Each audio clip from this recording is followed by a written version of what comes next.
সামর্থ্য থাকা সত্ত্বেও যদি কেউ কোরবানি না করে তাহলে তার গুনাহ হবে কি?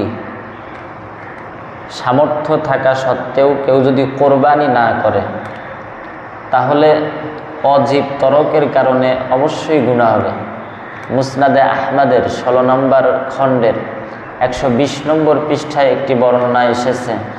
আল্লাহর হাবিব সাল্লাল্লাহু আলাইহি ওয়াসাল্লাম বলেন, মান ওয়াজাদা সাআতান ওয়া লাম ইউদহি ফালা ইয়াকরাবান্না মুসাল্লানা। সামর্থ্য থাকা সত্ত্বেও যে ব্যক্তি কোরবানি করে না সে যেন আমার ঈদগাহে না আসে। তার মানে কোরবানি করাটা ওয়াজিব, বাধ্যতামূলক। এছাড়াও ছোট্ট একটি সূরার ভেতরে আল্লাহ পাক বলেছেন, সূরা কাউসারের 2 নম্বর আয়াতে, ফাসাল্লি লিরাব্বিকা ওয়ানহার। ও নবী, আপনি নামাজ পড়ুন এবং কোরবানি করুন। এই আয়াত এবং হাদিসের ভিত্তিতে ইমামে আজম আবু হানিফা রাহিমাহুল্লাহ বলেছেন কোরবানি করা ওয়াজিব, কেউ যদি না করে তাহলে সে গুনাহগার হবে। কার উপর কোরবানি ওয়াজিব?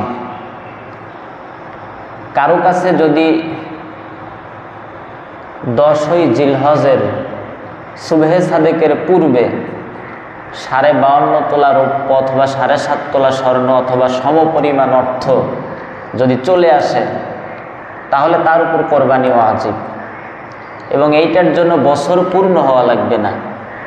ওই দিনে যদি এই পরিমাণ অর্থ আসে তাহলেই ওয়াজিব, বাধ্যতামূলক দিতে হবে।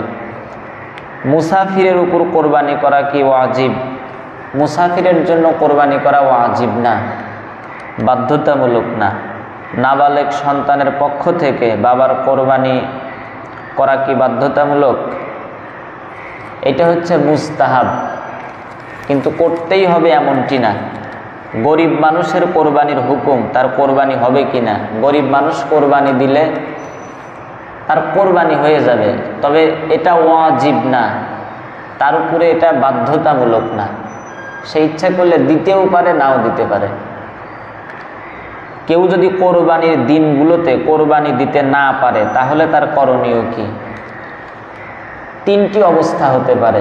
প্রথম নাম্বার, কেউ যদি কোরবানির পশু ক্রয় করে ফেলে এবং কোরবানির দিনগুলোতে কোরবানিও দিতে পারে নাই, তাহলে ওই পুরো পশু আল্লাহর রাস্তায় সাদাকা করে দেবে। দ্বিতীয় অবস্থা হচ্ছে, কোরবানির পশু ক্রয় করে নাই কিন্তু সে সামর্থ্যবান ছিল এবং কোরবানির দিনগুলোতে সে কোরবানি করে নাই কোনো কারণে, তাহলে যেহেতু পশু ক্রয় করেনি, একটা ভালো মানের ছাগলের মূল্য সাদাকা করে দিবে, টাকা পয়সা।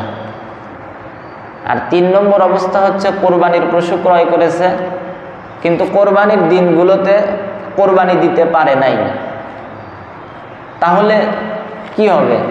এবং পশুটা জবেহ করে ফেলেছে, তাহলে এই পশুর যে গোশত, এই গোশত সে নিজে খেতে পারবে না, বরং পুরা গোশতটা সাদাকা করে দিতে হবে।